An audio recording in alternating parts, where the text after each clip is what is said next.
Alors, on peut maintenant gagner un peu d'espace en refermant la console. On peut refermer notre package.json. Il s'agissait simplement de voir à quoi correspondait le npm start. D'ailleurs, si vous avez envie que ça vous ouvre automatiquement votre navigateur, vous pourriez également ajouter -o. Ce que j'ai tendance à faire actuellement, c'est-à-dire que si on referme, si on stop, on arrête notre application à l'aide de CTRL-C. Voilà, je suis sûr de vouloir arrêter, oui.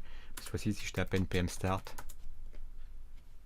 eh bien, à l'aide du -o, ça va m'ouvrir un nouvel onglet.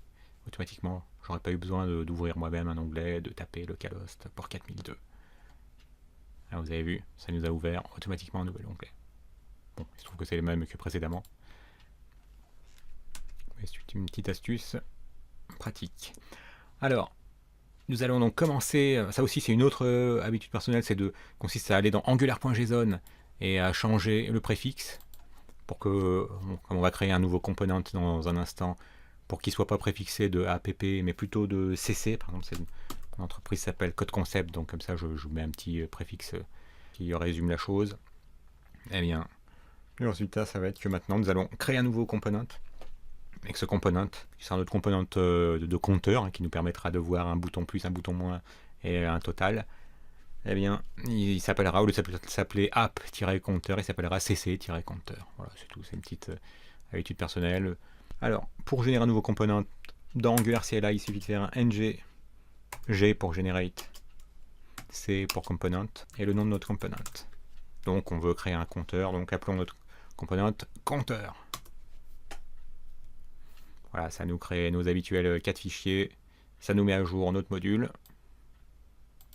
Et vous pouvez constater que notre module s'appelle bien cc-counter. Alors je ne rentre pas dans le détail de ce qu'est Angular CLI et de ce qu'est une application Angular. Ça c'est des prérequis. Si vous n'avez pas ces prérequis, il vous suffit de suivre Angular 6, Angular Material RxJS 6 par la pratique. Donc c'est pour éviter que ceux qui ont suivi ce cours-là se retrouvent à suivre de nouveau ce qui a été dit, pratiquer et repratiquer pour que ce soit bien intégré dans Angular 6 par la pratique.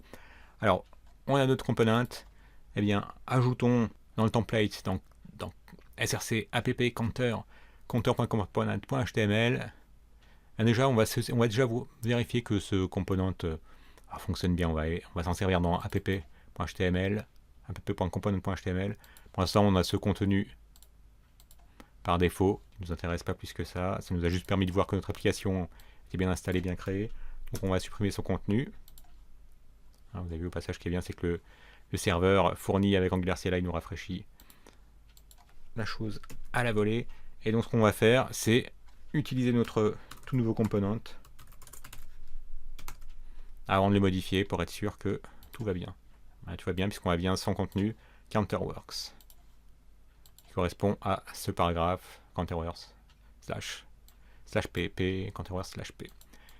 Nous, ce qu'on voudrait voir, c'est simplement, alors on va les mettre dans un div de boutons, un bouton qui permet d'incrémenter et l'autre de décrémenter. Donc on va simplement mettre en texte de ce bouton le signe plus, et lorsqu'un clic se produira, donc on met bien l'événement clic entre parenthèses, eh bien on voudra que s'exécute une méthode qu'on va créer dans un instant côté TypeScript qui s'appellera increment. Et le deuxième bouton, il sera presque identique, à ceci près qu'il aura en texte moins.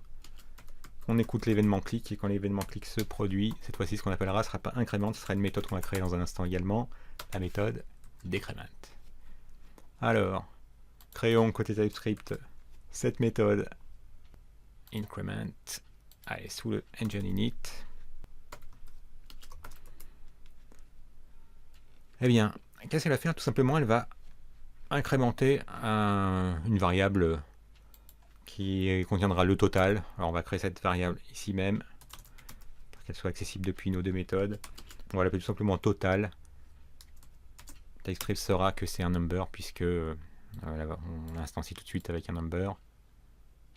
Et donc, quand la méthode increment sera appelée, eh bien on va tout simplement appeler total et lui ajouter 1. Donc on ajoutera à chaque clic. Le total se verra augmenter, si on peut dire, de 1. Et puis ce qu'on pourra faire également, c'est faire un petit console.log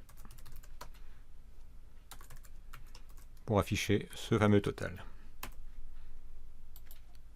Même chose pour decrement.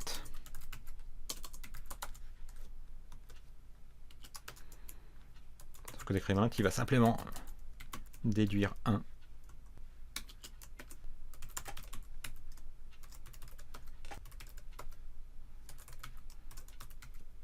Alors, on a bien un bouton plus, on a bien un bouton moins.